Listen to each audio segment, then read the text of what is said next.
Aaron, you're 36 years old. I'm telling you Yes, something. I'm telling you something you already know here. Um, and you have a son who's 6 years old. Is he? seven. Oh, seven. Pushing, I'm sorry. right? 7 years old, and his name is Noah. If I'm That's correct. okay. Um, the a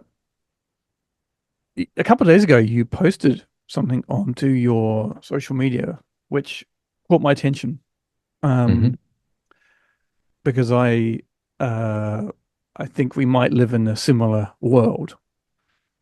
Um, I don't know, and I'm keen to hear from you. You posted about a a school rejecting a son of autism, or a boy of autism, I should say. Hmm. Um, and you put it out there saying it was just really rubbish and really shit. Hmm. Um, I'm curious uh, because not everyone will do that. So where is that? Where does that come from? As dad. Um, where should we start? Um, and we can sort of go back into sort of traps into sort of my childhood and my upbringing and where I've come from. But I Mm, guess start at a very surface level and we can dig down deep into it. That's where you want to go with the conversation and what you want to ask me. You know, the world is full of neurodiverse people, whether they be, autism spectrum disorders, whether it be ADHD, ADD, mental disabilities, of all disorders. It doesn't really make a difference. We've all got some degree of some sort of thing going on. And we talk about, well, I talk about a lot about neurodiversity and neurotypicals, which are our traditional, industrial model way thinking people that are happy to do very plain vanilla Jane, stay on the same track for most of their life and don't really venture outside that space. And then you have the neuro spicy, I like to call them a lot of the time, which are the people that really sort of push boundaries and ask a lot of questions and do a lot of things. And I'm one of those people, first and foremost, diagnosed. Only recently, which has been a bit of a hard, I guess, path to walk over the last couple of years. But I guess it's always been something that I've always been deep down aware of, but never really ventured in the path of exploring it until just recently. And that has come about from having my 7-year-old who is neurodiverse and who is twice exceptional, so has an exceptionally high IQ. And that has really, I guess, challenged me in a lot of my ways of thinking, but also me being a dad and me really wanting the best for him, first and foremost. But it's really pushed me in a different direction to really look at advocacy around neurodiversity and spectrums of individuals. And too often we in life, rather than asking the questions of why things happen or what we can do to overcome those things, we tend to put those things in boxes and think they're not okay, or think they're odd, or think they're not the right way of doing things. And I love to challenge that status quo and ask the questions to people in regards to maybe we've been doing it wrong the whole time, and mm, maybe the world's been doing it wrong the whole time, and these people are the ones that shine light on things from a different perspective and allow people to see things differently. And if it's got the right support mechanisms around it, then it'll succeed. But if it doesn't, it gets put into a caging with a lock and key and gets thrown away and then forgotten about. And too often it happens in life. I grew up in a pretty broken home environment, but I was also undiagnosed through as a kid with ADHD, and I was one of those kids that was the naughty kid that got suspended from school and had a lot of trauma and issues throughout my childhood and throughout my adolescence because I wasn't even sure, I guess, to a certain degree, aware of who I was as a person. And it came at a cost. It came at a cost. It almost cost me my life a few times. And I just I think we're too quick to jump to conclusions in this life and in this world, and we don't give people a real opportunity and a real chance to actually speak from their mind and actually put down on paper or put down in words what they're feeling or how they're feeling, and how we can actually sort of support it. And we just too often it's an easy option to not want to do that, and it's too because it is easier to ignore it or too easy to just say no, or we don't want to explore it because it's too hard or we haven't got the skill set. These things never get developed. That post of mine was not me personally. I reposted that for somebody because they put it up, and right. um, it speaks the truth of who I am as a person, and I don't put up for it sorry, I don't put up with it. I don't accept it as being the way we should do things. And I'm the first person to put a stake in the sand to say that sort of stuff, and I'll go to the grave with those words as well. And yeah, I guess that's a sort of a starting point in regards to getting my viewpoint on that and how I feel about it, and where it goes from there. Absolutely. I got a little fly flying around my face here. So you can see that it's like really annoying me.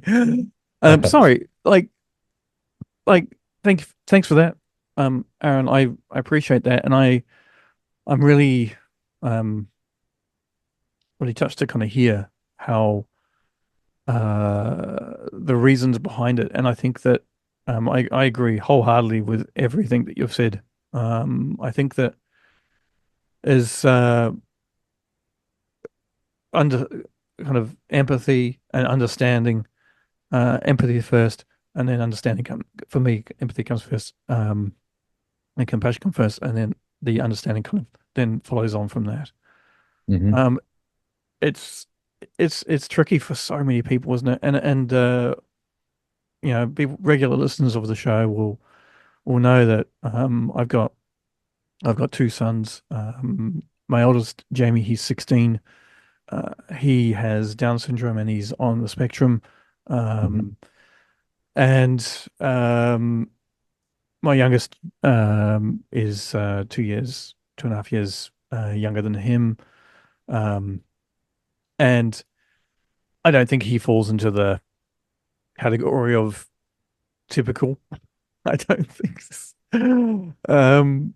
But he's who he is.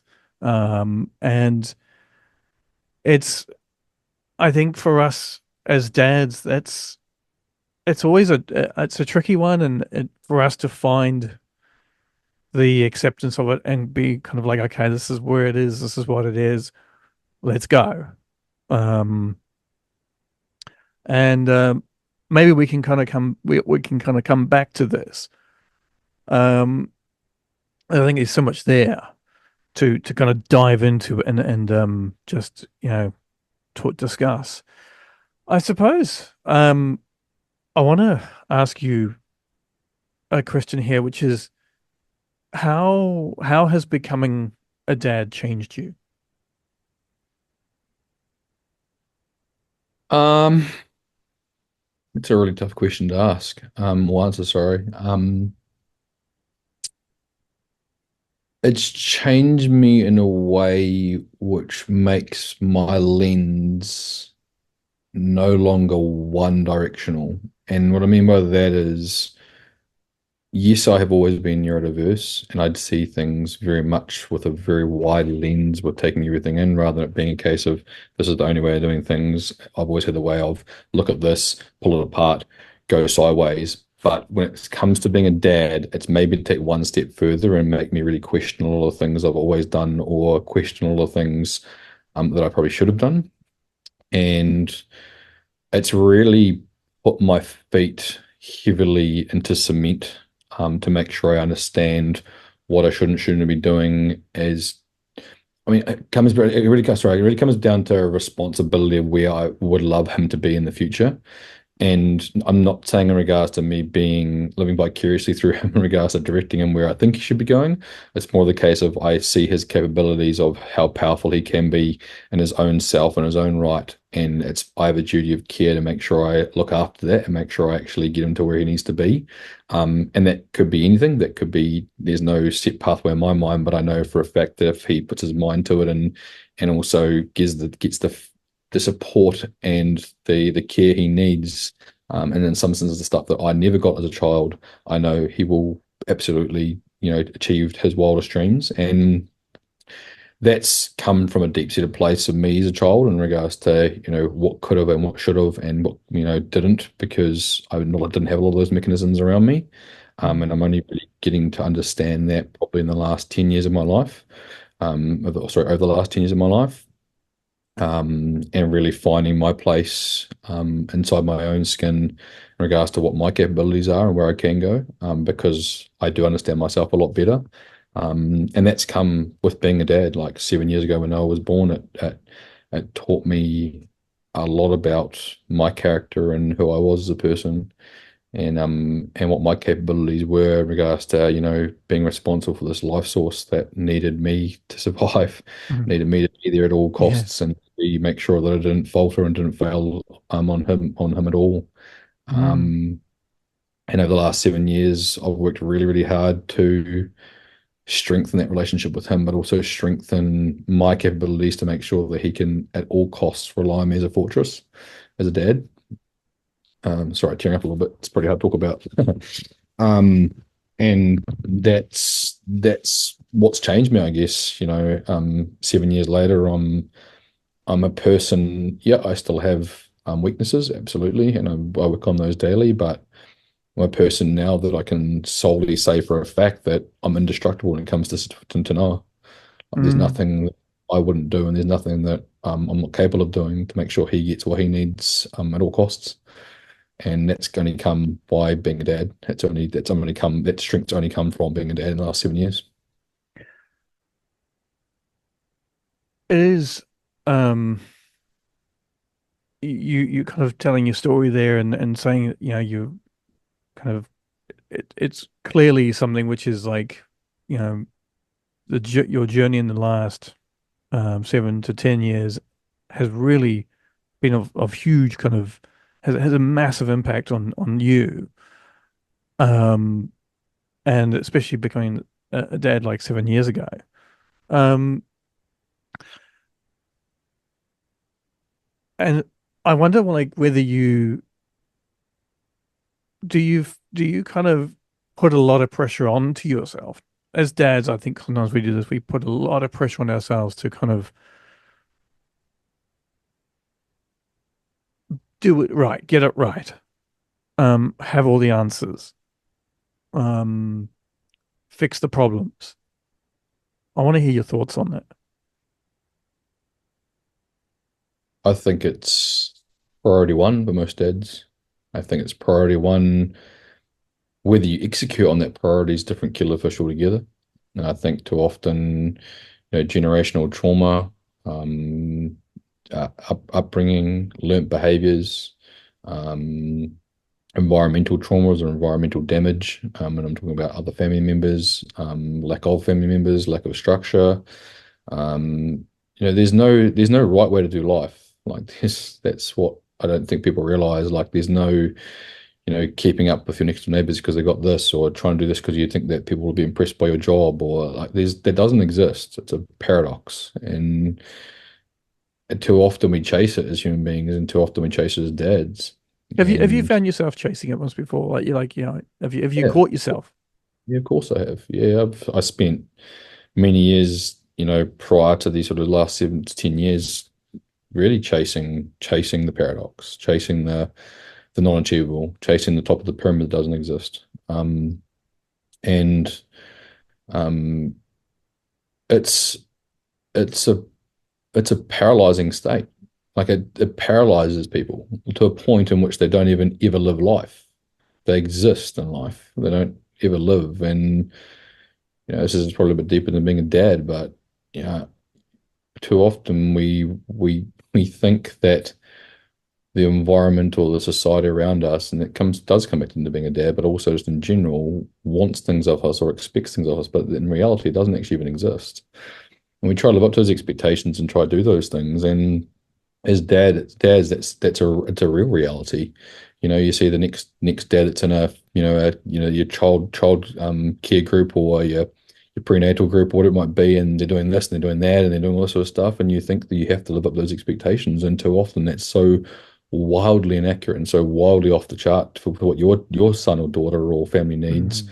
that you end up chasing these things The that comparison, isn't it? don't It's the matter. comparison, huh? Yeah, that don't matter. And it's super hard to be introspective and look into what you're meant to be doing yourself and what matters. And it comes down to discipline and how your brain thinks and that sort of stuff. But I think if we do it more often as individuals, dads included, I think you'll find a lot happier place in life that Mm. actually can succeed in anything you decide to do. And like that's been a big learning curve for me in the last 7 years. Is the happiest times or the most advances I've seen with Noah from a development point of view has been where there has been no money involved, where there has been no environment involved, where it's just him and I sitting on the side of a dock by the water, just chatting and just talking about certain things, or being down the beach, picking up rocks, looking for crabs, and throwing some stones at the water. Like these things don't cost money. These things don't cost anything but your time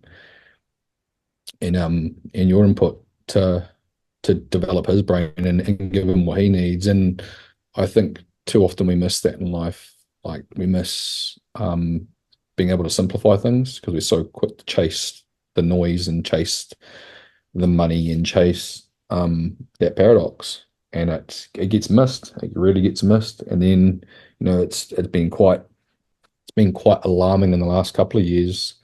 Noah's 7 years old now, and his intellect level, because of his high IQ, is stupidly advanced for his age. And I'm looking at him as he's growing up to be a 30-year-old at 7. And Wow. it's brutal. It's a brutal process to go through because only yesterday he was a baby lying on the table after he'd just been born, looking at me with his big blue eyes, wondering what the hell is going to happen for the next 50, 100 years he's going to be on this planet. And it happened so quick, like so quick. Um, yeah, That must be like I'm sitting here and I'm like, first thing I want to kind of like just touch on there, and I think it's so important to talk about this because I think that we as guys, as dads, we don't we I don't do this enough, and I think it's a theme that runs through is that we don't do the simple stuff, kind of strip stuff away and just like you're saying, just sit down there and just you know playing with the rocks and the sand or in the water and like just walking along, just sitting in the park, just you know, just eating hamburgers together. The simple stuff, you know. Um, I refer to the eating hamburgers together because that's what I did with my youngest son just the other day. Because I think that we try to overcomplicate things as dads. We want to often give them more things than sometimes those things are unnecessary and actually create more noise than actually what really needs to happen. Um, and we to do that, we have to be in a good headspace to do that. As dads, we have to be able to be in that moment and you know push all the shit aside and be like, no, let's just keep it real simple. We have to be really intentional with this, um, consciously intentional, and be like, okay, you know what? No, we're just going to do this. Um, and it is, I think, such a big challenge for me anyway because of um, just how I am and it's I I know you're a serial entrepreneur, and I think you must have like this huge amount of kind of like desire to kind of go forward and push forward and do better and be better, right? To be a serial entrepreneur. How does that play into kind of making that all work as dad and making it kind of, stripping it right back and being, keeping it simple? How does that look? 2 words, or probably actually a sentence. Damn near impossible. The thing is with me is, yeah, I won't speak for anybody else in the space, but for me, there is no compromise. There is no alternative. There is no going back to the way it used to be or back to the drawing board to try to do a different way. It's just every day as a claw. Every day is just me digging deeper, me trying to find that next layer down, and me getting continue to be down in the trenches to continue to build on it. And it's it's lonely. It's I don't mean lonely because I've got a beautiful wife and Mm, I was, amazing, that sort of stuff. I'm not talking about people and connections. I'm talking about it's internally lonely, trying to find a pathway that you only know the answers to. No mm, one can give you the recipe. No one can give you the footprints to better to do it. And that's life in its essence, I guess, to a certain degree. And if you're doing it right, it should be hard. It shouldn't be easy. If life is easy, you're doing it all wrong. I think Oh um, yeah, I like that. I like that phrase. think I think too often. I mean, I know because I walk it, I live it, I breathe it. It's a battle against your own will in regards to making sure you keep digging deeper. Because in the end of the day, you know, I keep coming back to this. I get asked this question all the time, and I said, "There's no, well, what alternative is there? Go in the corner into the closet and close your eyes and click your head for the next 50 years? Like, there's the alternative is not worth me even entertaining. So it's for me, it's a case of like figuring out a pathway and figuring out a way. And yes, serial entrepreneurship absolutely has that in its wheelhouse every single bloody day, every single minute, every blooming day, actually. It's a brutal pathway, but it's not too dissimilar to life in essence, I guess, if you look at it from that point of view. And that's where I'm at. And, yes, I said before that I have a duty of care to make sure Noah succeeds because I'm his dad and I brought him into this world. Um, Although I won't force my own expectations on him either. Like, I don't think that's fair either. Like, I'll let him be himself. I'll let him organically grow to who he wants to be. I will absolutely 100% give him every piece of the puzzle that I've ever built and make sure that he doesn't make the same mistakes that I've made. Absolutely. Because why should he have to do the same thing I did 15 times over to fail when he probably could fail a couple of times and I could help him on his merry way to do it right the third time? I think that's a absolute a given and a duty of care for me to look after him in that sense. But um, when it comes to him succeeding in life in general, it's a matter of case of being that partial, ownership over it and saying like, "There's my hands either side of you. I'll walk with you, not for you," and making sure he continues to go in the right direction. Yeah, it's beautiful. It's beautiful. I think that wish I could do that more. Um, Oh, it's not like perfect. I can promise you right now. Like yeah, I said, yeah. it sound very elegant coming out of my mouth, but I said before that it's damn near impossible. It Mm, actually is, and it's a constant reminder every day to go, what are you here for? What are you in this? What are you in this? This fight for? Like, are you in this mm, fight to continue to keep fighting and trying to figure out those answers, or are you in it just for the sake of it, to mm. exist? And that's what makes Yeah. me look on the mirror every day to go, no, I will keep stepping, and I will keep making mistakes, and I will keep trying to fix those mistakes, and I will keep going no matter what.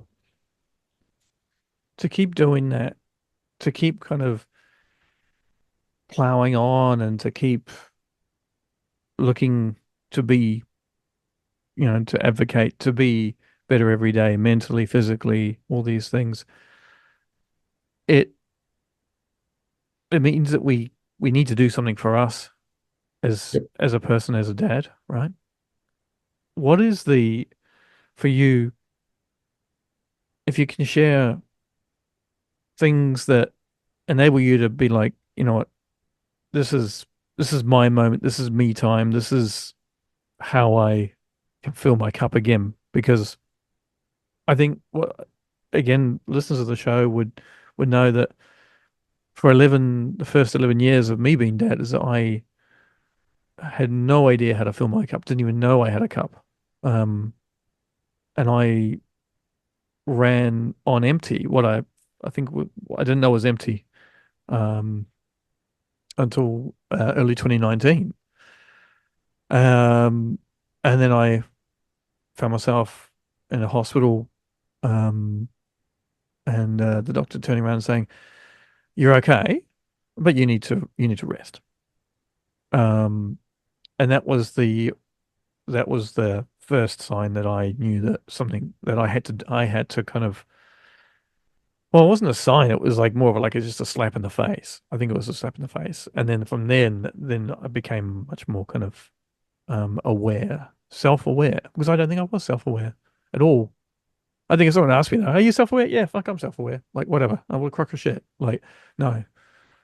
Um, so I want to kind of find out from you, like a bit more of that kind of journey, and also how you do look after yourself. Because I think that's I I get tips from all the dads that I hear, like ideas and all these things. And I think it's so important because if we're open to that, we're like, yeah, I like that idea. We have to like Mm. everything. but it might be something that kind of resonates with other dads to be like, fuck, I like that. I might try that, you know? So I wonder if you can share. Yeah, sure. Um, for me, it's never a perfect science. It's never, I need to be doing X, Y, and Z every week for it to be, replenishing or feeling like I've got more energy to give. There's certain things in my life that I have endless energy for, and people think I'm crazy when I say this, and people don't understand it, but I genuinely do. So there's things in my life that I could spend 6 weeks with no sleep doing, and I would do it to the highest level because I'm passionate about it. It resonates with my soul, and I don't need anything else. And the irony of it is doing those things where I can do it on endless energy are the things that fill me up. So that's where it's almost like an oxymoron. At the same time, you're using all this energy to be able to do all this sort of stuff, but because you're so passionate about it and so fulfilling, that it just continues to inspire and continues to keep that soul alive and that soul on fire. Um, for me, and I work really hard, as much as I possibly can, and people genuinely don't know how I do it. I try as best as I can to give as much as possible. And when I mean give as much as possible, I'm not talking about money here or freaking, lending a car here. I'm talking about just relentlessly giving and with no return. So no ulterior motive, no, hey, if I do this, I'll get this in return. Or if I ask this person, if I can give them a hand today to do this, I can ask for a favor in 6 weeks' time. That's never crosses my mind whenever I offer anything to anybody of any shape or form. And I try my hardest. It's not perfect, and I don't do it every day. There's days where I forget to do it, or there's days where I just get too tired and I don't want to do it, that sort of stuff. But as much as I possibly can, I will absolutely give you my time, my money, my shirt off my back. It doesn't matter what it is. If there's a genuine need there, for the person that's in front of me or the people that are in front of me, the communities in front of me, I will do it to the nth degree for as long as it needs to happen to make sure that person gets what they need, or those people get what they need. And that, I said to you, the irony of that is it genuinely fulfills me. So I get two things from that. Like I don't need payment, I don't need return favors. I get payment because I get fulfilled and my cup gets filled up by doing those certain things. So I'm probably a little bit different to most. A lot of people don't have that either in their personality or that's what they require. But I would strongly suggest if you're looking for that thing, like what is it that sits right with your soul, because too often we also think that, like this, don't get me wrong, there's things I do to take care of myself, like I exercise at least once a day, try to do it twice a day. I eat as healthy as I possibly can, whole foods, no artificial foods as much as possible, or processed foods. I drink plenty of water. I try to get as much sleep as possible. All the normal healthy things you should be doing from an individual point of view. But when it comes to mental fulfillment and it comes to soul fulfillment, a lot of those things are just a byproduct. So going for exercise, you get dopamine post exercise, which makes you feel better. But it's not always fulfilling because, like for me, if I go to the gym or I go to the swimming pool or I'm I'm doing it by myself. So the soul connection, the stuff that makes me happy, which is being with people, having conversations, making sure they succeed. Like, the first and foremost, whenever I deal with them, I was like, what could I do for you? Like, where are you struggling right now? What do you need me to build you up? And if that's an environment where we're at the gym, then I get the best of both worlds because that person's winning, they're succeeding, plus I'm getting exercise, and it benefits both pieces of the puzzle. Um, and that's why I said to you it's not a perfect science, because it's a blend of both things. Those things make me healthy, mind, body, and soul, because I'm constantly trying to be that much better for everybody else as well as myself. And that's what it comes down to. And don't get me wrong, there is days where I am in no good shape or form whatsoever, and it's all hell in a handbasket and it's not going well. Absolutely, I'm not impenetrable to that sort of stuff either. Like I'm not, as people might say, God when it comes to that sort of stuff. But I definitely am, and I've worked really hard over the last probably 5 years to really put those things in place to actually make sure they're happening at least daily. Yeah.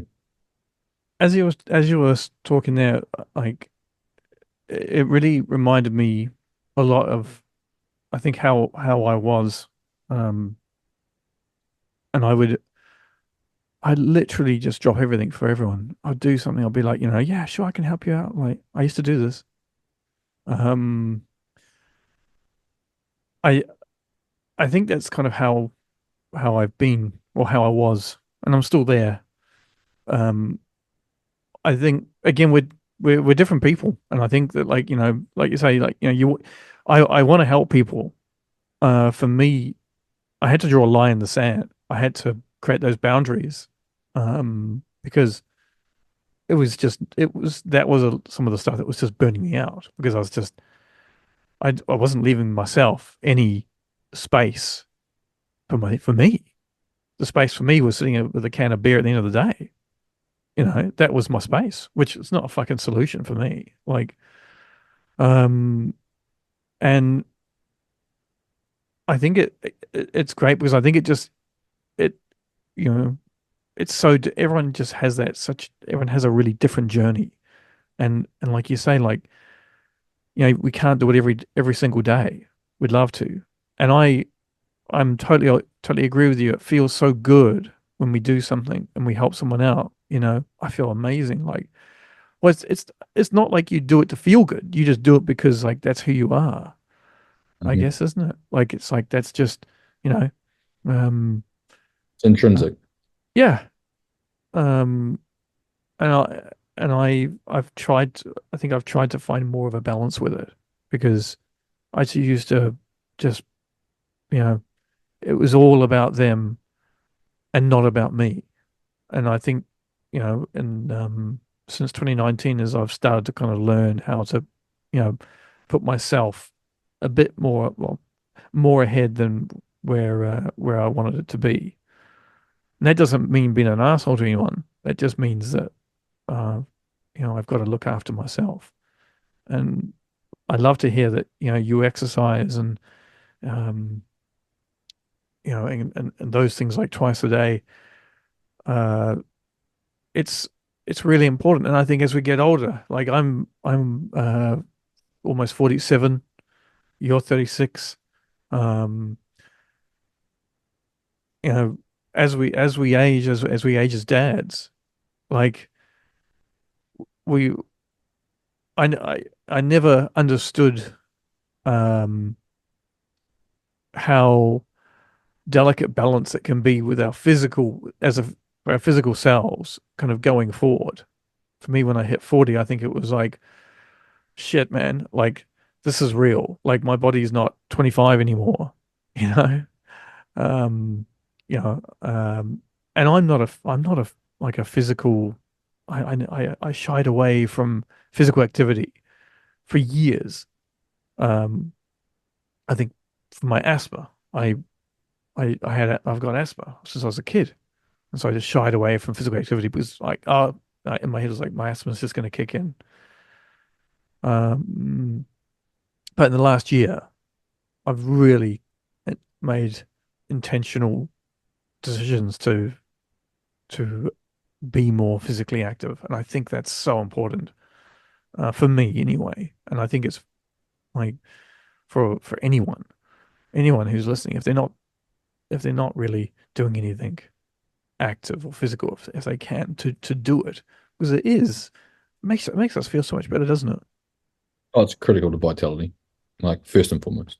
Like, yeah, hydration and yes, food and that sort of stuff. But if you're not like, food's a huge one. Food, like eating the right food Mm. is like critical to like sustainable life source, no matter what. Doesn't matter whether humans or animals, doesn't make a difference. But exercise, for brain health, for brain health and strength, but also like body health and strength. Like you should be lifting, a stimulus that's overloading your body at least once a week. For bone health, for muscle tone, muscle size, that sort of stuff. And we lose it so quickly. No I have shit. got a, I've got a background in sports, and the sports side of things and personal training, that sort of stuff as well, like earlier when I was younger. But like I've been around the industry and been around that stuff most of my life, and it's it's so critical. Like people don't realize that, once you hit 40s and 50s and like male testosterone starts to decline at like early 30s to mid 30s, it starts to go downhill quite quickly and quite rapidly, and it plateaus off, and like muscle wastage, the body just gets rid of what it doesn't need. It's a very efficient model that like is very capable of like, being as efficient as possible for energy usage. And if you're carrying muscle that you used to use and no longer use it, it'll literally strip your body of it pretty quickly. and that's the reality. And I see it all too often, and yeah, if I could give any one bit of hard advice for anybody listening on this, I'd say watch for your intake is from a food point of view, eat as much whole food as possible, and exercise at least daily, like once a day is critical. Yeah, Absolutely. yeah. I, I'm so glad to hear that. And I think if like when did you kind of start to be really intentional about your like physical activity? I played high performance sport at international level since I was, very young.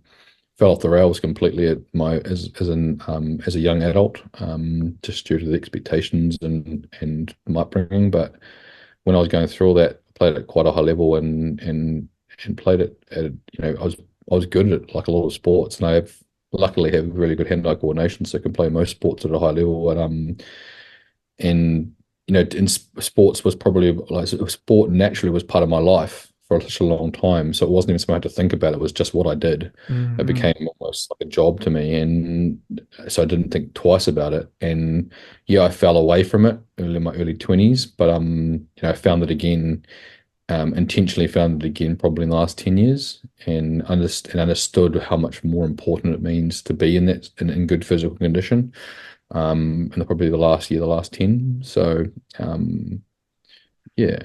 Yeah. You talk about in just that in the last 10 years, you intentionally came back to it. What, why did you intentionally come back to it? What drew you back into it? Understanding me as a person better, like, I look at, when I was growing up, I look at dads that were 35, 40, 45, that sort of stuff, and they seemed old. They seemed like falling apart. They had injuries. They So, sorry had to all the all listeners who are over 45. No, no. like, I've got plenty of friends that are the same age as me that look 10 Exactly. years older than me. Like, and it's a reality. It And is, now yeah. I am 7, and I 100% mentally don't feel 37. I still feel 18. Like I can feel like I could Mm, run the same way I did play football at the same level I did when I was 18 with my eyes closed. Can my body do that?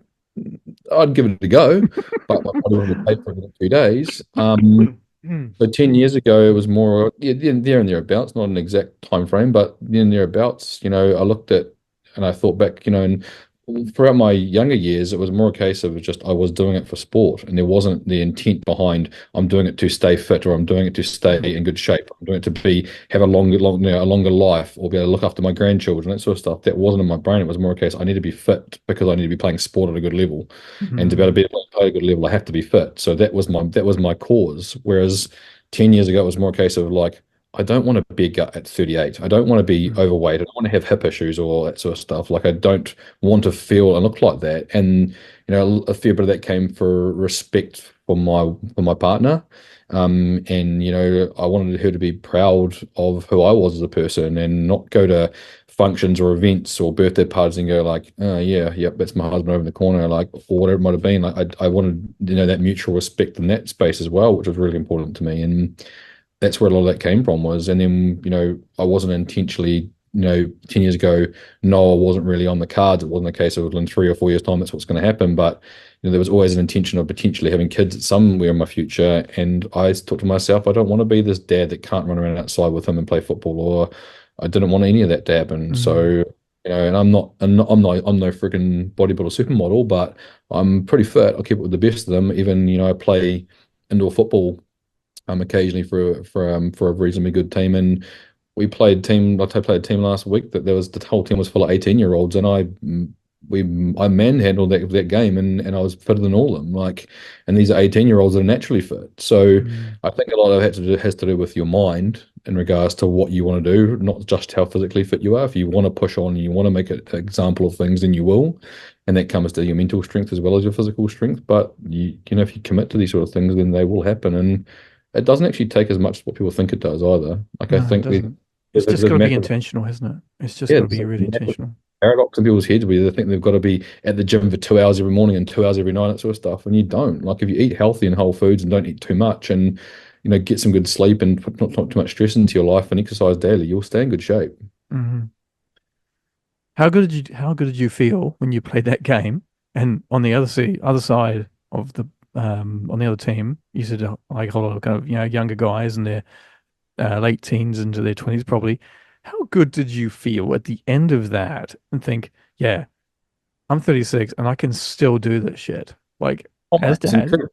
It's incredible. yeah. Like it's Did coming off you? there and Mm, beating them, and they're frustrated as, and that's something they want to shake my hands because of how much we like worked them over pretty much to a certain degree. They mm, scored a few goals, but we handled it like we were still all 18, and all my players I was playing with are not young guys either. They're all same sort of age as me, and some of the comments afterwards, and then I said to one of them, like, mate, I don't know what you're whinging about. I'm literally old enough to be your dad. And they just like it just like floored them because I think they actually thought I was actually a lot younger than I actually was because of the way I was acting. And I was like, no, I'm actually old enough to be your dad. And then they just changed the whole dichotomy of the whole situation. mm, It was nice to, but I like, and it wasn't about ego, it wasn't about any of that sort of stuff because there was plenty of that from them in regards to how they were playing. And I was like, it just goes to prove that age really is a number.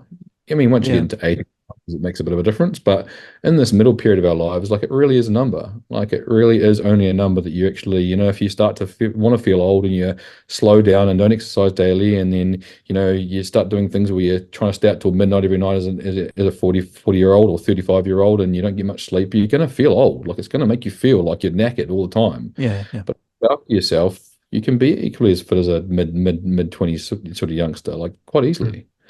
So yeah, no, I felt great, mate. Felt real good.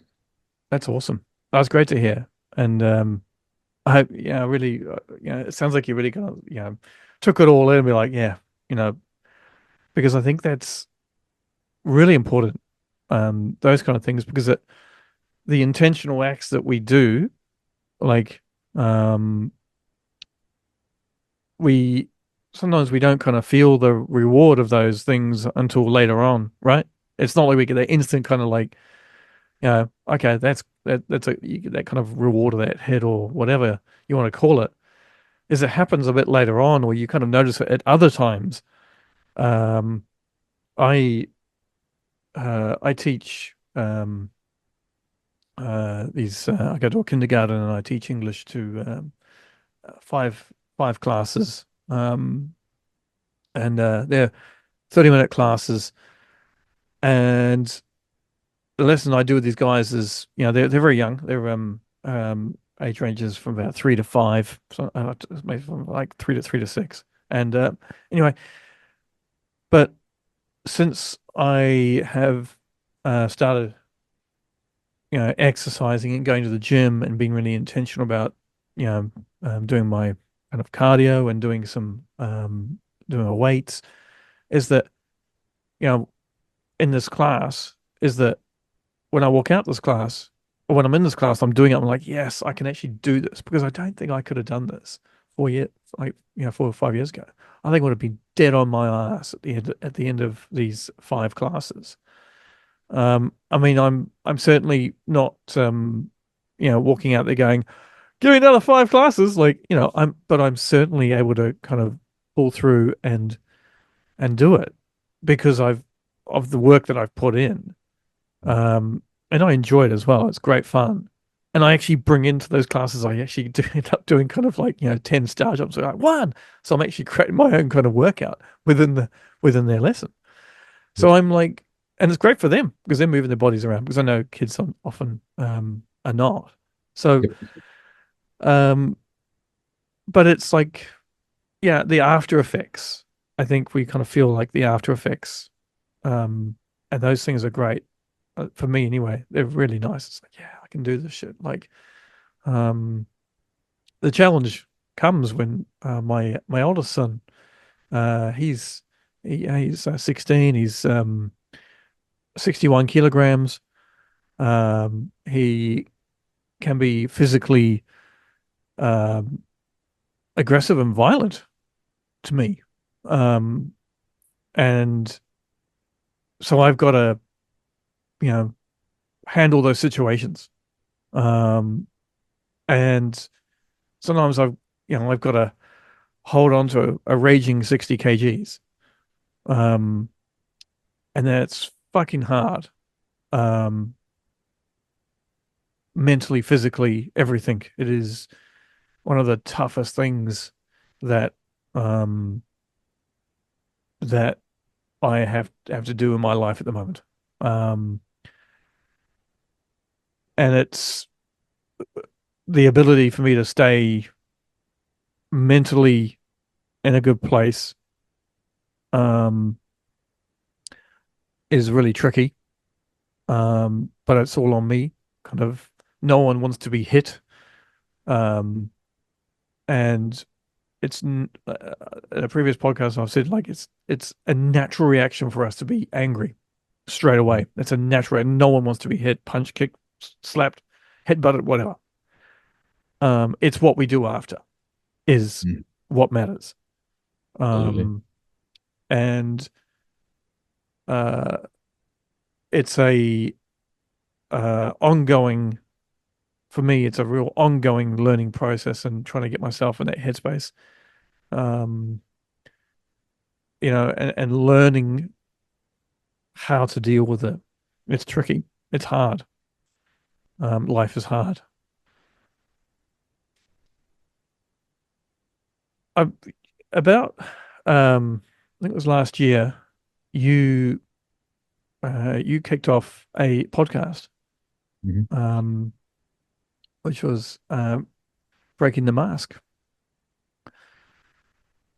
and I wonder like if you can share with us because that would have been something that you know like I want to do this. This is really important to do this.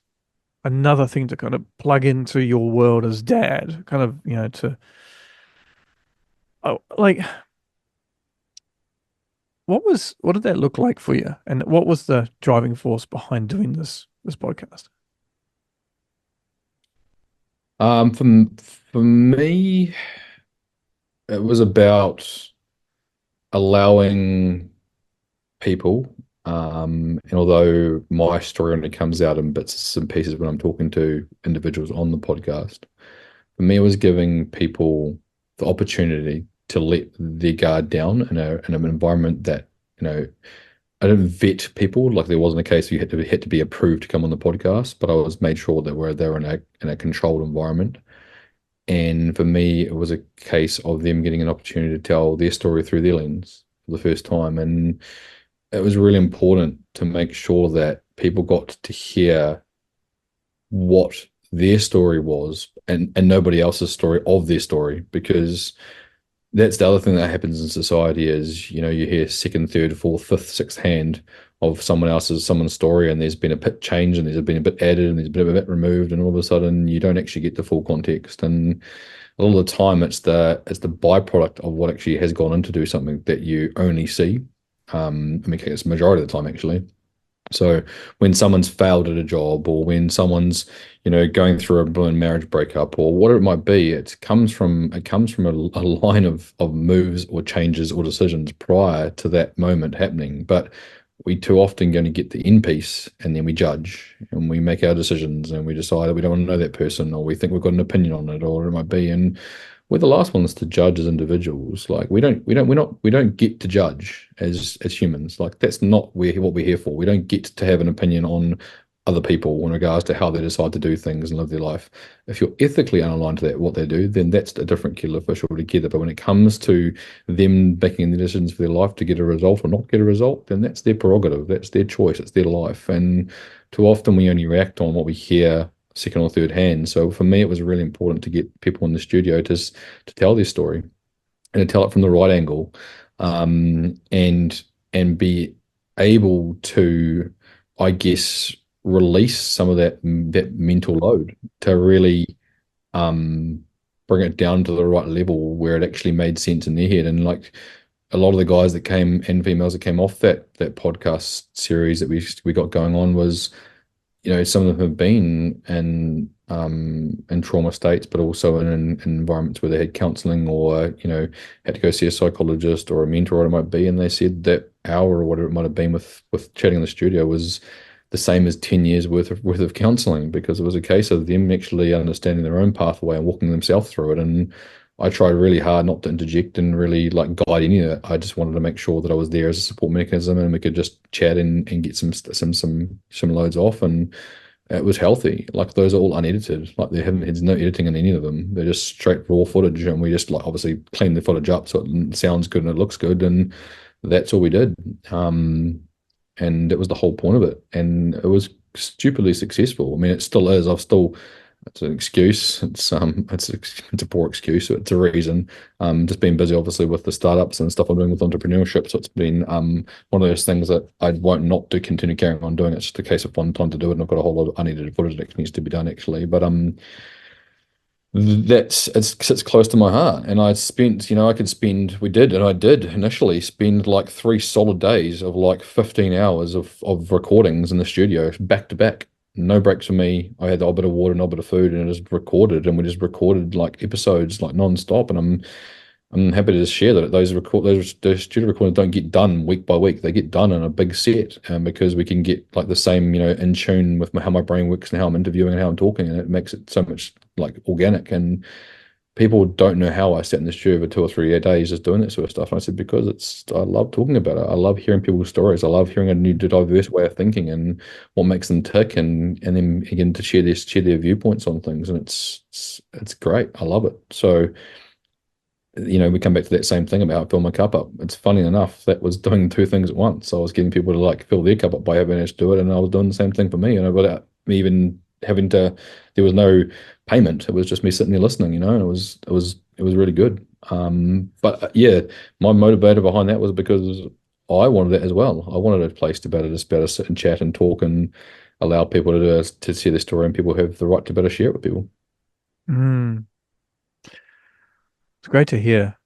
And um, I was curious as to you kind of touched on it there, kind of like, obviously life gets in the way of these things, right? Because we get busy with work, we get busy with the family, we get these, being a serial entrepreneur like yourself, like, you're like the octopus, and sometimes you just don't have enough arms, and you just don't have you just don't, we just can't do it.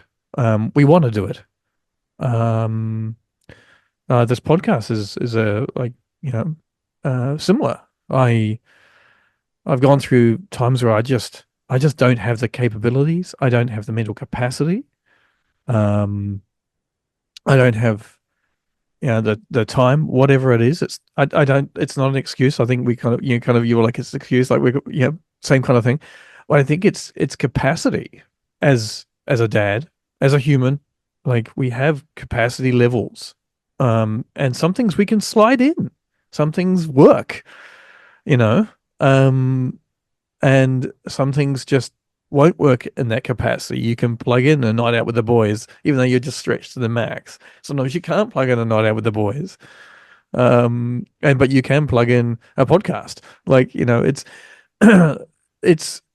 it's a continuous changing of the architecture. I feel like as dad, we've got to, it's a we're creating something all the time. We've got to be creative. We've got to it morph it, make it work. And through the struggles that we have. Um, and I think it's interesting you talked about there how some of the guests that came on, they said that hour of, or that time that they spent talking to you and just getting it all out, not being judged, not someone jumping in and saying, "Hey, like, what about this? Didn't you feel this?" Or like, is them just going for it, was better than therapy. Almost like a whole stack of therapy. Excuse me. Um, and I think I want to talk about that for a little bit, because counseling and therapy and getting help as guys can be really tricky. Hmm. Some guys either don't quite know they need it. Some guys know they need it, but don't actually want to do it. Don't know how to do it.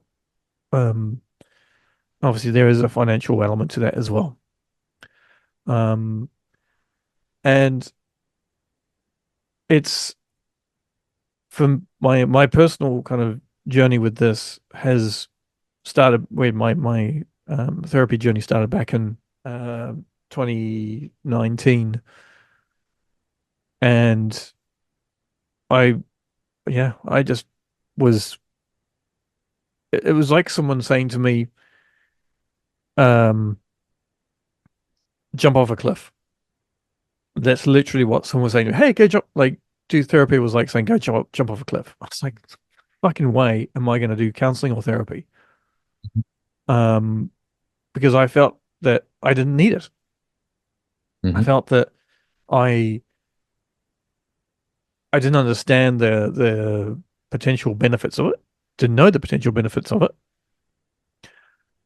It was it was a real challenge, but then I I did. I got into it. And the first session I had was with a was online with an Aussie guy, and I had this hour, and after it, I got off, and I felt really different, and I but not in a good way. Hmm. And I was like, this is a very it was a very weird feeling, and I Hmm. and then for about 2 or 3 days after that, I felt absolutely exhausted, and I was like, fuck therapy. If that's therapy, if that's counseling, I don't want Hmm. it. So, but ironically, he was probably one of the better, well, not one of the best, but he certainly, after that, in comparison, he was actually probably one of the better therapists I had. Hmm. But I think that it takes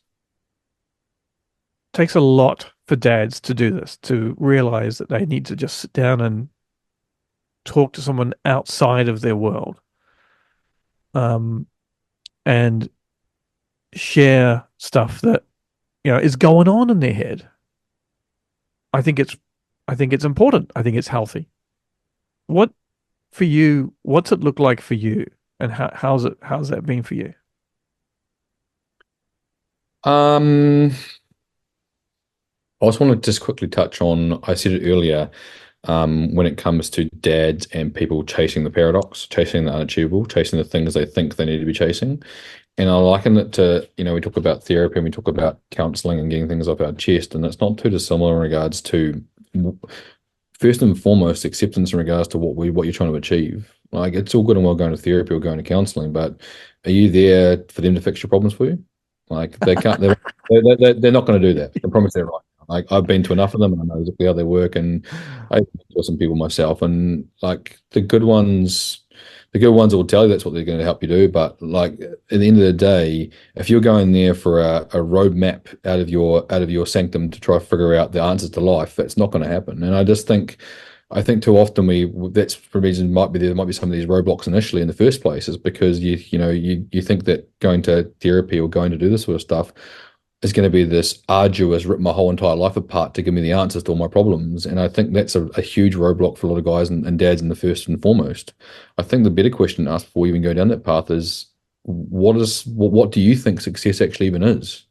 And then I'm talking about money, I'm not talking about finances, I'm not talking about having houses, I'm talking about any that sort of stuff. I'm talking about life. Like, what do you think success is? Is that being able to get up on a Saturday morning without any noises in your head to go watch your son play football and enjoy that hour with him?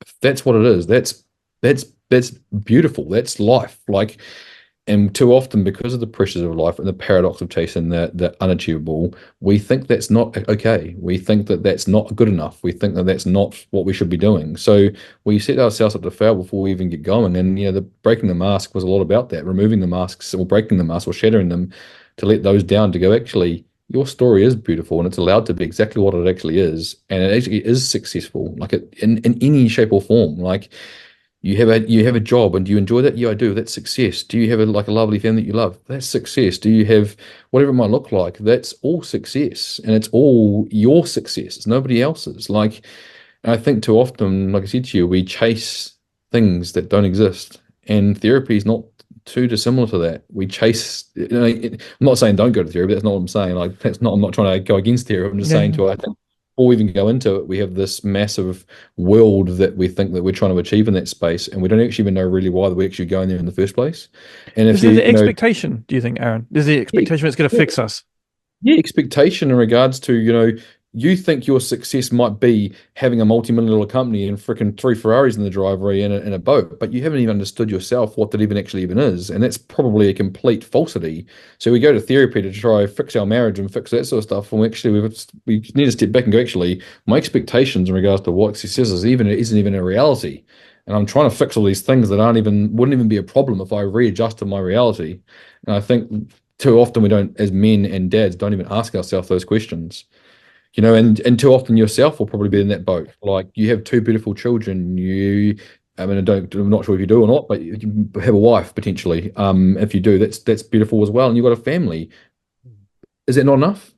And I think we get caught in that, and I'm no different. Like I'm not saying I'm immune to this. Like I'm just saying that too often we don't look at those things as actually, let me readjust this slightly. Like, do I need to be chasing $1 billion right now? No, I need to be looking after my son because he really needs me and support in school right now, and that's successful. But because we get told, in society that no, you need to be chasing money, you need to have three houses. Like, oh shit, that's actually quite a priority right now. I'll keep heading down that direction. Start to fracture your relationship with your son, start to fracture your relationship with your wife because you spend too much time at work. All these sort of things to become your actual problems because they are part of your reality while you're chasing the no reality. I think that's what I'm when I talk about before the paradox. Like it's life, it's a golden set of handcuffs that you catch yourself in. And people, and I played it. I played it like a very, very hard game of it and like a chess match for quite a few years. And it cost me just about blooming everything. And it's because I thought that making more money, I thought corporate ladder, I thought freaking all this stuff was what I needed to freaking be this me. That was And to make you enough. yeah, to make me successful in my eyes Mm, or by society's eyes, have the cars in the driveway and to freaking have a boat and to have all that sort of shit. And I thought that's what I needed to have to be me as a person. And the irony of those is I broke relationships. I freaking didn't have relationships with people. I was this toxic person I wanted to be around because I was working long hours and I hated my job and I was that sort of stuff. And that was my reality. And I built it based on something I was chasing I didn't actually even want. It was something that mm. just and it becomes a golden handcuff. You climb the career ladder, you have more debt, you're freaking have to stay at that job, and it becomes this thing you just rinse and It's a repeat horrible day. cycle. It's a horrible Yeah, cycle. see it all the time. I like just around people that just literally live in that state. I'm like, no, I'm not saying you can't do that, but if you want to do that, you're going to find out how hard life really actually is, and it's not a Yeah. nice life. It's a brutal one you're chained to. That must be hard though, because for you being that serial entrepreneur, that kind of from the outside, from it kind of seems like that would be conflicting because of your drive to kind of be an entrepreneur and create new businesses and new opportunities is so huge, right? And then but then you've got that family, like, well, it's my fucking family. Like, how do I do this? You know? Into a little secret. Everything's perception is 9/10 of reality. You see things from the outside, it's nothing on the Yeah, inside. yeah. And that's reality because you say that, but I can tell you right now, it's polar opposite of what you think it is. Mm, I'm happy to be open about that because too many people will see me in like this successful serial entrepreneur and you're living your dream and you're smashing businesses and that sort of stuff and whatever it might be. I can tell you it doesn't exist. I can tell you right now it yeah, doesn't exist. The reality actually is actually quite the opposite of that. And the only yeah. reasons why I can say that is because yes, I am doing this absolutely, and you can say that it's almost like a um you should use didn't use this word, but it's an oxymoron in regards to what I'm just saying. Like I'm almost a hypocrite saying what I just said, and then I'm doing this trajectory of like serial entrepreneurship, which actually doesn't speak to what I spoke about. What in actual fact it does, because when I'm doing my entrepreneurship, I'm doing the things that sits close to my core and soul. And that's what gives me the fulfillment. That's what goes to me to my wife, and she goes to me, you keep doing what you're doing because the other stuff will take care of itself if you stick to doing what you naturally should be doing in life and what you Mm, love to be doing. And that's what I am actually doing in my entrepreneurial space right now. I'm not building a multi-million dollar tech company I give no shit about to make $1 billion to exit and freaking do and have a super yacht. That's not my intention at all. And I don't mm, have that intention. So I'll clear that for all the listeners and I'll clear that for everybody that knows me right here and right now, because there's a lot of people will ask this question or don't know the answer to this question. And I'm happy to remove that mask to go, actually, that's not what it is about. And that's what it will never be about. And yeah. I'm a people, connections, networks, building communities, like development, diversity. Like that's what I'm building. I'm building an ecosystem that self-sustains and has longevity. And people ask me what I'm doing it for and reasons why I do what I do is because I said I want to leave a legacy. I want to leave a legacy where when people stand up at my altar when I'm dead, they go, if you didn't know Arran, you would have wanted to know Arran because his heart was in the right place, his soul was in the right place, and he wanted genuine connection with people to succeed and to develop and to grow. And that's why I can sit there and say what I said before, because that's the truth. It's what everything comes from. You talk about leaving a legacy. Actually, that's interesting. I haven't thought about that. Um, and that obviously comes at a point when we're not here. I wonder whether, like, as we age as dad, like, um, does it come with our eventual, you know, uh, our eventual mortality as Yep. dad, Hmm. is something that is very real. Um, it's it's tricky for some of us and to gel kind of to look that way, you know? Do you Um, mean mortality as in you mean dying, or do you mean yes, mortality as in yes, regard to dad death? yes. So your children grow up and you don't no longer have as much input in their lives as you did when they were younger, or do you mean actual death? I think Two. it's a good point. I would say like when you're not there, Mhm. that's for me, that's what I kind of worry about. When I'm not there, what's it going to look like when I'm not there? And how's it going to be because I love this question. of um my personal situation. Um, like I've said before here that, it was a real concern and worry for me, a real stress because I was like, my wife's it's gonna be on her to, to deal with all these things that I have to deal with. But I also think, ironically, sometimes she deals a whole lot better with them than I do. So, Mhm. so maybe I'm stressing about nothing. Um, but it's also, yeah, just for me, that's the fear of kind of, what, what's, how's it going to be if I'm gone, and like whether that's tomorrow, whether that's in like 50 years from now, you know, um, that's a real stress for me. It's a real thing. You scared Um, of death? I don't think I'm scared of death. I'm just scared of what happens after. Well, Um, I can tell. I know the answer to this question, but why is that? I mean, you've sort of got a light into it already, but there's a deeper meaning behind what you're saying. I think, well, I think it's just because maybe I feel like I can be more helpful being here than not here. Does that make sense? I can't think of, I don't know. Maybe I'm not, maybe that's something I need to unpack more. Because I don't know. I really don't know. What does it look for you? What does it look like? I've got a absolutely crystal clear vision in regards to what it looks like for me.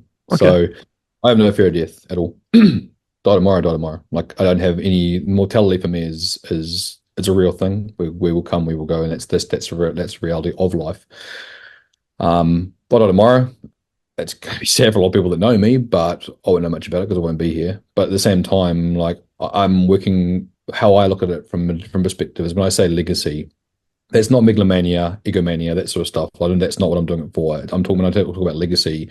I want to have the impression on people that leaves a legacy behind that alter their life trajectories in regards to how they think about things, and that especially speaks to my children and my grandchildren and the legacies left behind me because the way I do life and the way I'm going to continue to do life creates behavioral patterns. It creates a different way of thinking. Like I ask questions of why. Why would you think like that? And why do you do that? Like it's not because I have the answer to that question. It's because I don't have the answer to that question. So I will want to know why. And the legacy comes from like ethically like healthy behaviors by, advancing people and pushing their brains to the boundaries and going like, why can't you do that? Show me that you can do that, or prove to me yourself that you can do that, or any of those sort of things. And that's where that will come over the next, 30, 40 years. And I've only really come into my own in that space in probably the last 5 years with that viewpoint, because I was very much self-absorbed. It was very much about what I was doing and how I was doing it. But like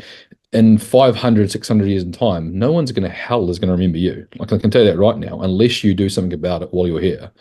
And I guess that speaks a little bit about what you were talking about. You're worried about what if you're not here? How about you create an ecosystem so that when you aren't here, it can survive without you? And that's where I talk about legacy. Like I want to leave that space where my children and my children's children and my children's children's children goes, actually, Aaron, when he started this venture back in the 2000s, 500 years later, that legacy lies. That legacy, that brain and that pathway lies, because it's the way we do things and the way we see things and the way we want to be doing things, because it's a circular ecosystem that self-sustains. It's not a freaking here now gone tomorrow attitude. And we do that as humans. We freaking absolutely do that. And we leave destruction behind us. We decide that it's just about what I'm doing for here for now. And and hand on heart, this is me not being having a go at you, but it's just to say the way we look at things. Like you're thinking about, if I'm not here, then what? I'm like, how about you continue to think about what I can be doing? And it's not going to be perfect. It's not going to happen tomorrow. But if you don't make a movement in that right direction, it will never be. So you'll get to Mm, 80, 90, you're looking at your deathbed, and it's like, shit, I still didn't do any of that. And now when I'm gone, they're still going to have that problem.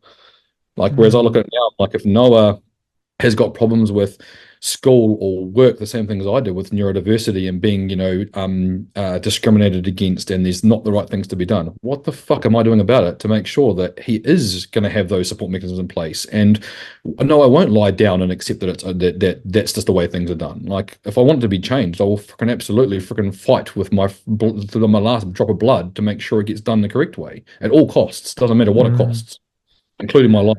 Like that's what it comes down to. That's why I talk about legacy, and yeah.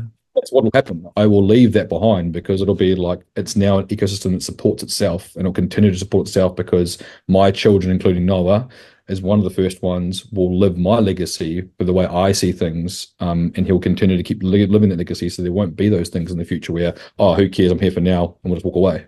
Mm. I think it's interesting. It's a fascinating, because I think there's so much there, what you say, right, to try and like pull all the pieces. But because instantly when people hear, like when I hear the word like legacy, like you said, it kind of sounds like you're like, well, fuck, like, you're going to remember me, like, but it's not. It's Machiavellianism.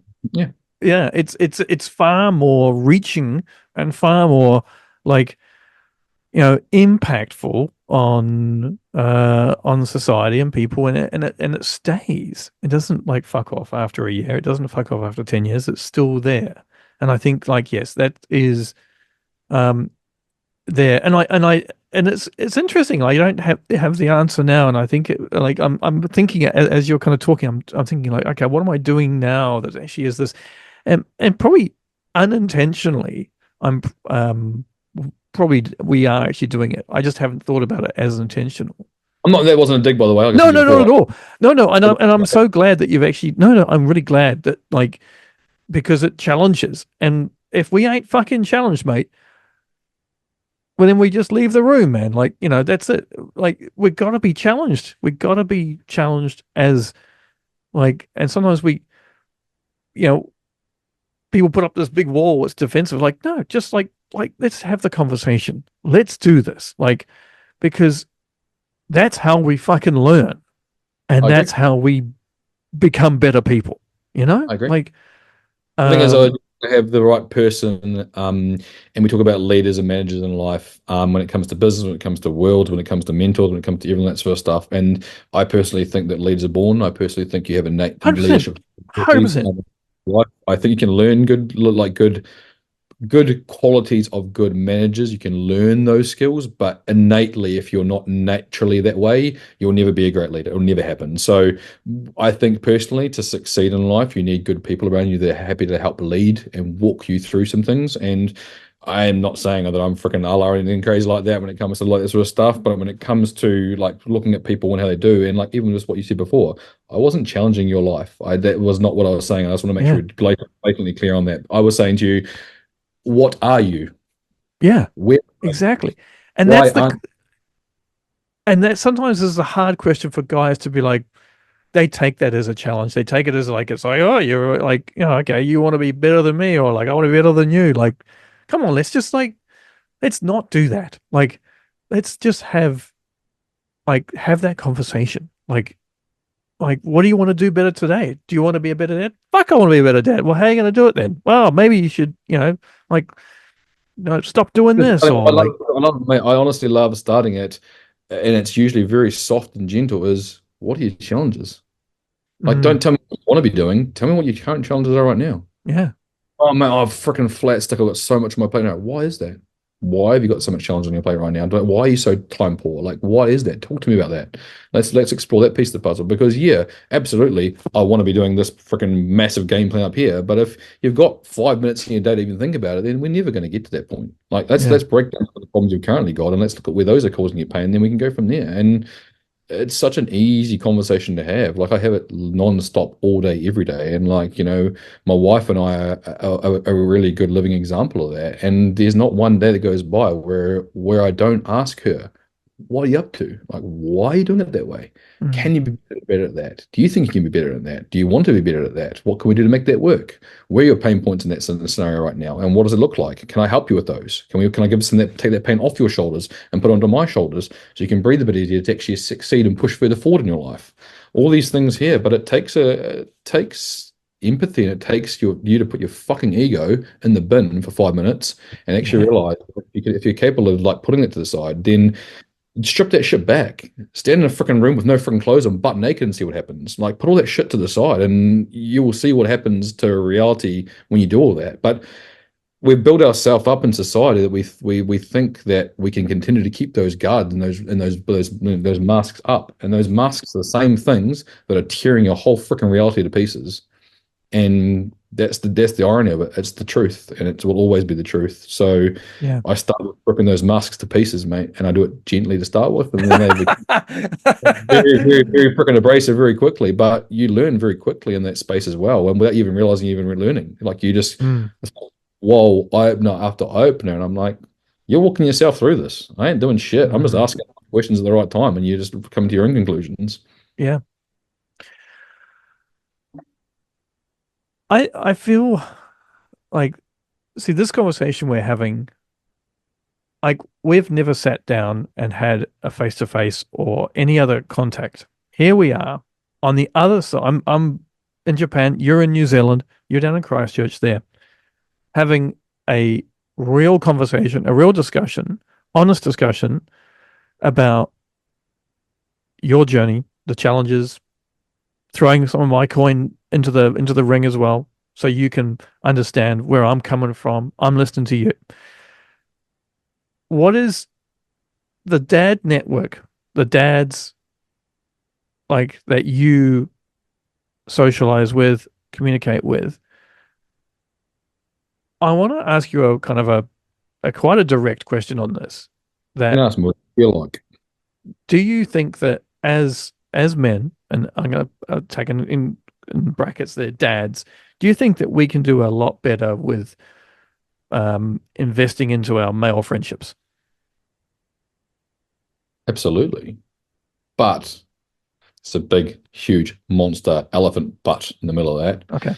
Is when it comes to egos, testosterone, societal expectations, what we talked about before, the paradoxes of the golden handcuffs of life.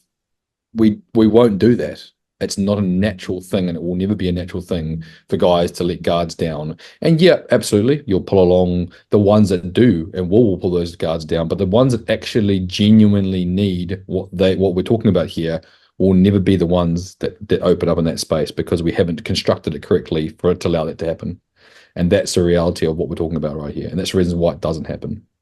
So, we get that small select groups that go along to dad sessions or go along to coffee groups or jump into, and like Kiwi Daddies Online in regards to Facebook group, which is one of the biggest like groups online for Kiwi dads.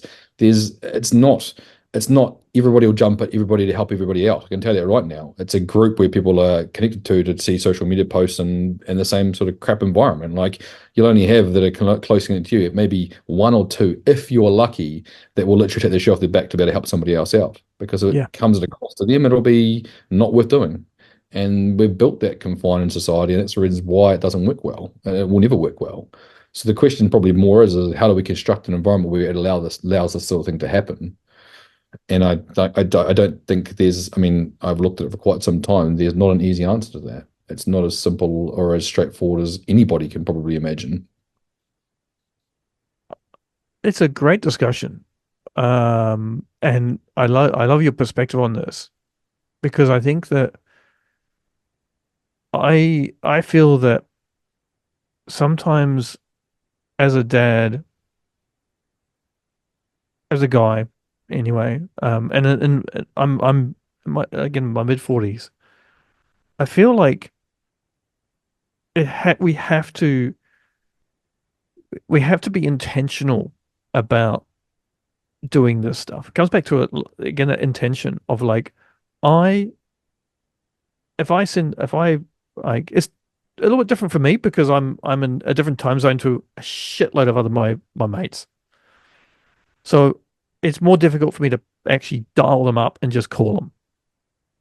So I'm hitting the messages, Hmm. and I have to be intentional about this because I know that if I get a message from a guy saying, "How's your day?"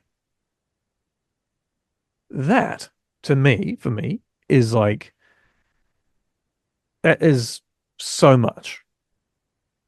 It means that that person on the other side of the world has been like they've been intentional and they've got, I'm going to send a message to that guy and see how he's going because I want to hear how he's doing.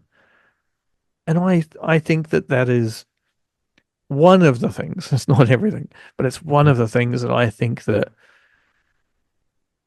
we I can do better, and I do a lot better now than what I did because I'm more intentional about it.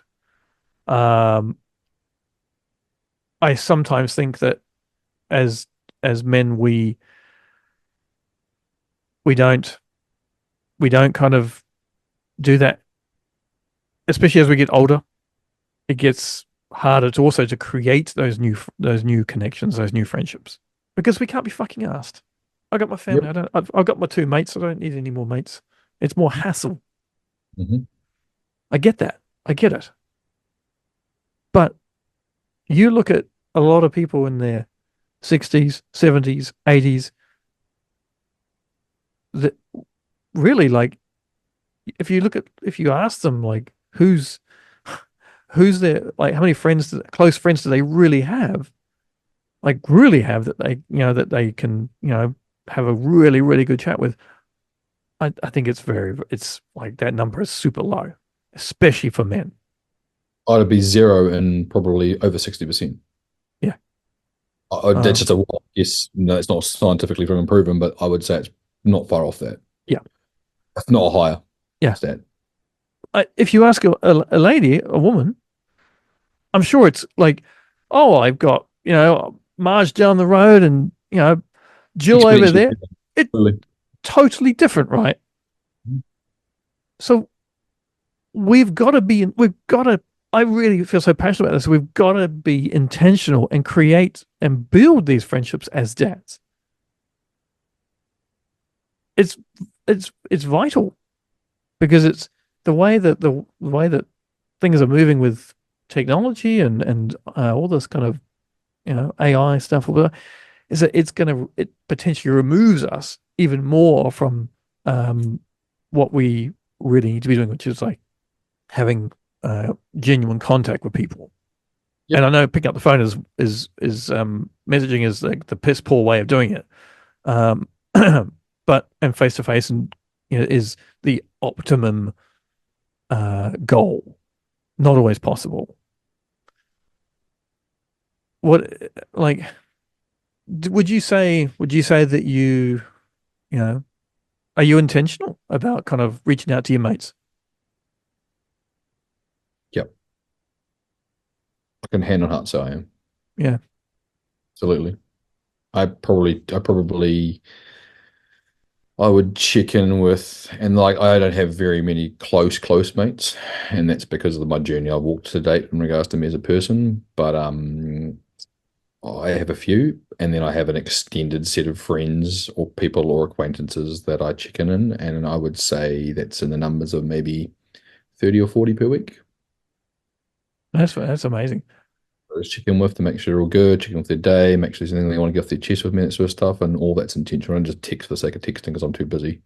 I'll make sure I do, set times, and then it might be sporadic. It might be just like I'll be doing something on Thursday night. I'll be, check in with everybody and send off a few messages and make a few phone calls and just check in with people. But like I said to you before, like, when we first started this conversation, I really work hard on trying to give back. And that's a piece of the puzzle that makes sense to me, and it always will. And I may be different to a lot of people, and that's just the way it is. But, that makes a whole lot of sense to me in my head. And, I've been in some pretty dark places in my life.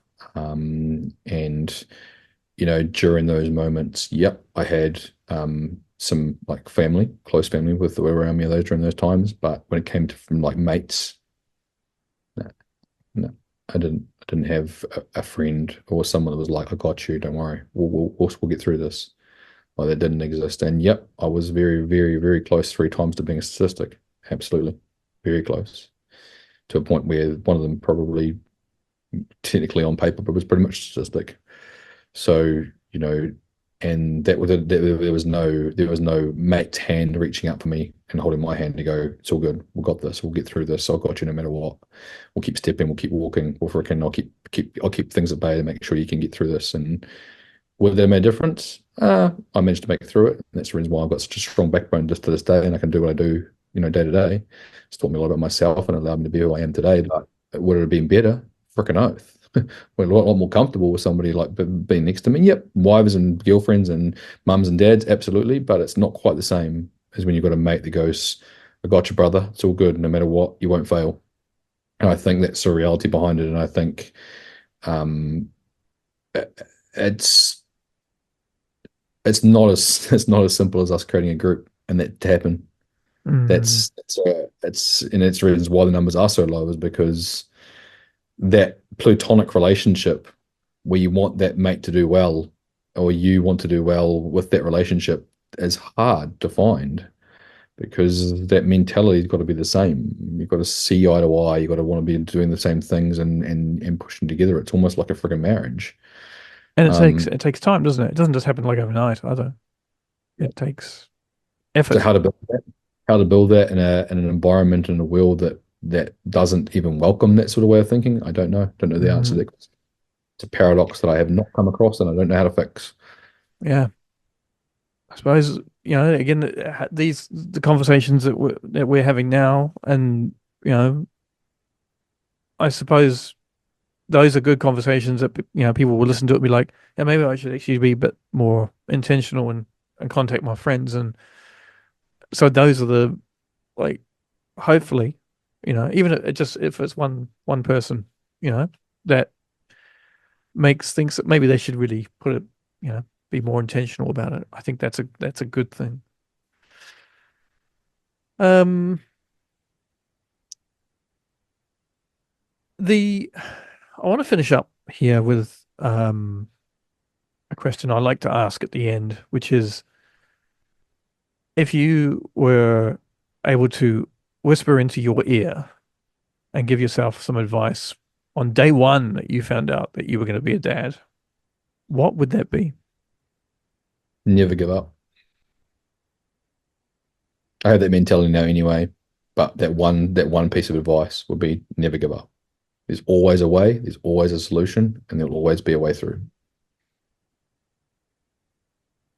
Wow, Aaron, it's been an absolute pleasure to sit down here and chat with you. It's been great. It's been emotional, it's been challenging, and I think that I personally really enjoyed this conversation. It's been great. Like it's you know, I love talking to dads. I love creating new connections. And it's ridiculously important. As I said before, to have these conversations and for others to hear it, like um men and women, mums, dads, to kind of hear how others operate, because it can sometimes give them an insight as to how they are or how their husband is. Because if the husband's not really opening up and talking about stuff, um, is that some of the things that we discuss can replicate into what's going on in that partnership. So important discussions. And I know for me, like, you know, podcasts changed my life. Um, which is probably why I'm sitting here doing this one, because they were ridiculously impactful to me, to make me feel like I wasn't alone in the world that I was walking. Um, and so I'm really excited and keen to, you know, when the time comes that, you've got some space and some opportunities to kind of put out some more episodes of your podcast, Breaking the Mask. I am all in, and I love it. I love listening to them. They're raw, they're real. The Kiwi accents. Oh my goodness me! Like, it's it takes me back, and it really is just great to listen to. The rawness, the realness. Yeah, I love it. So yeah, I hope it happens again. Thank you. Appreciate it. It's been amazing today. I love, yeah, I said, could sit here and talk for hours and hours and hours and hours and hours on any of these sort of subjects. So, by all means, I really did enjoy today, actually, having this chat with you, and I hope some people got some things from it. And by all means, people in, they connect to your social medias and your podcast and that sort of stuff. My door is always open. My phone is always on. Doesn't matter who you are. Doesn't matter where you are from this in this world. I will never turn somebody away. So just if you need me, everyone knows where I am. Wonderful. Aaron, thank you very much for your time, my man, and have a great day. All the best, and well, we'll speak to you again soon. Thanks, mate.